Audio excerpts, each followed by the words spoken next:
Test Kitchen. My name is Lillian and I make grain-free, dairy-free, cane sugar-free recipes for the very first time on camera.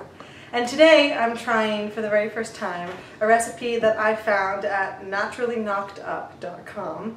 A recipe for what she calls healthy grain-free brownies, which are basically those like black bean brownies that people have been talking about. And they look really super easy and simple and hopefully delicious, albeit a little weird. But I'm totally willing to give this a shot, so wish me luck. One of my best friends from my childhood is helping me shoot today. Her name is Sarah, and she's fantastic. So that's the voice you're going to be hearing today. So, yay, Sarah! Woo!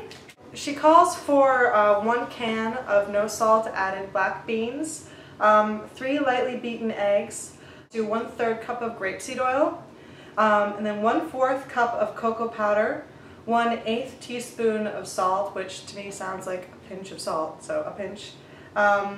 2 teaspoons of vanilla extract, but 2 teaspoons equals 1 tablespoon, so 1 tablespoon of vanilla extract. And then she calls for 1/2 cup of honey. I think I'm going to use agave.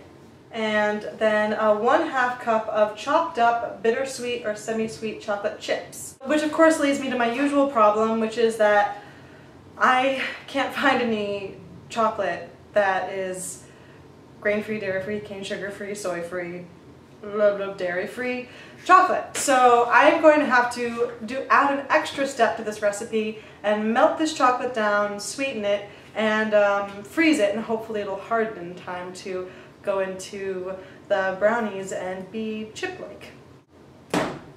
Perfect! I need to melt these 2 blocks of chocolate.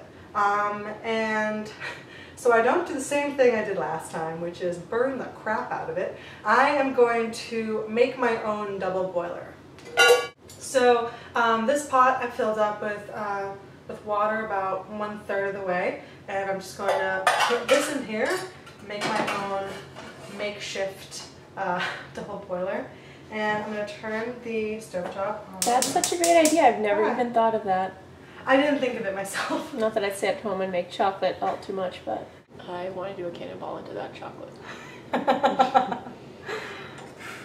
think it'd be kind of scalding and painful. I'm into that. Of course you are. 3 tablespoons of agave. So I think that's what I did before. So it's melting pretty smoothly. And it smells phenomenal. I know it does, doesn't it? Now I'm just going to put this, I think, on the cutting board and then stick it in the freezer. And hopefully it'll harden in time for me to chop it up and throw it in the brownies. Should I have put like wax paper down here, you think? It's gonna just crumble off anyways. Okay, okay, good. Okay. So I'm just flattening it out so that I can like chop it up with a knife later. Okay, so I'm just gonna stick this in the freezer right now, and then we can get back to making the brownies. So, that was the hard part, and now hopefully this is the easy part. So I just have a can of beans, so I need to open them and then just dump everything into the food processor. Oh, there's a ton of water in this. I probably don't want that water in this do I? Strain it. Wow, a lot of water.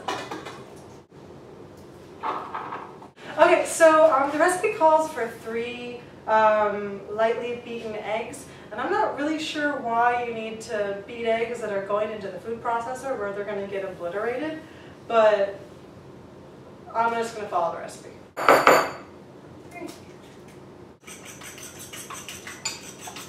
Okay, that's lightly beaten, right?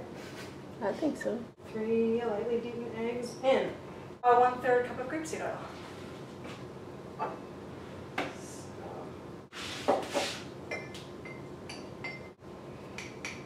Oh, I forgot. I have to preheat the oven.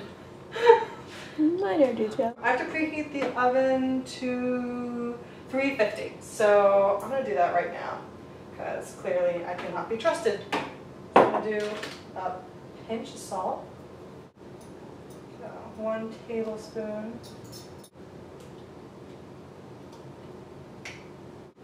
that's it. Okay, there we go.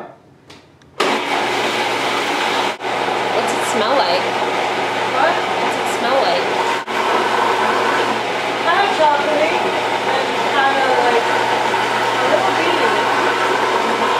Or like almost coffee-like. It's really much more liquidy than any brownie batter I remember. But it looks really interesting. Just like a little dab of it in here. Rub it into the pan. Ooh, it's hard. Okay, great. This is great. I wasn't positive that would work, but it totally did.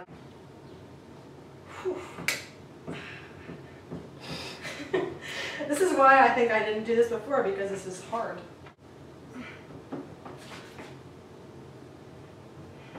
Keep cutting. Oh my god, I'm totally exhausted right now. Okay.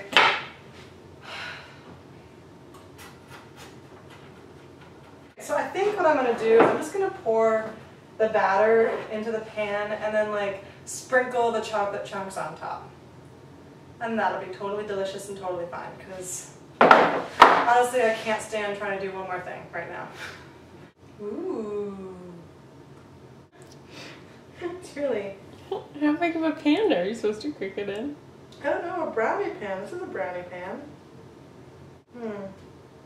Well, I hope it rises.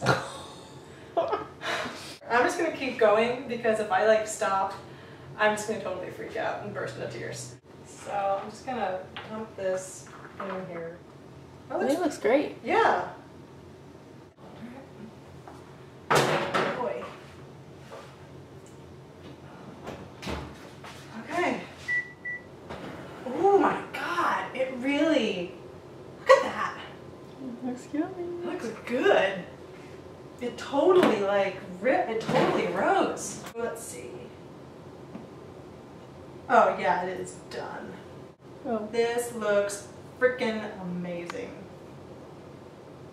I can't wait. Oh, it's like fudgy.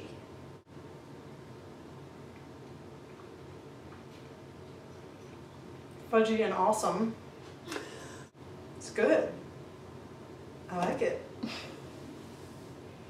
I'm really surprised. This is really weird, but like totally, it's like weird because it's good. Like it's weird how good it is. Sure doesn't have any allergies. I like it. I'm a little put off by the texture of it, but it also makes me like it. It doesn't make any sense. Well, like, it's just not the normal brownie Well, thing, but at the same time, like, it's really good. but you like the texture? Because it's really... Moist? It's moist, yeah. And I like the chunks of chocolate. I don't know if that's how it was supposed to be, but I like it. This is a total success. Like a total surprising success.